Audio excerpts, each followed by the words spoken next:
آج میں آپ کو کچھ ایسا بتانے جا رہا ہوں کہ جس سے آپ کو آپ کی شخصیت کا اندازہ ہوگا. ضرور سنیے گا.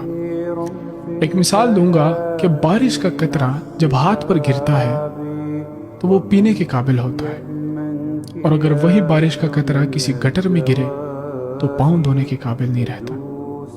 اور اگر وہی بارش کا قطرہ کسی گرم سطح پر گرے تو وہ بخارات بن کر غائب ہو جاتا ہے.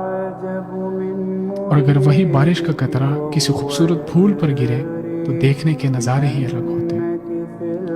اب بارش کا قطرہ وہی ہے، لیکن جہاں وہ گرتا ہے وہاں سے اس کی ویلیو شروع ہوتی ہے، وہاں سے اس کی ویلیو کا پتہ چلتا ہے. اسی طرح آپ کی بھی زندگی ایسی ہے.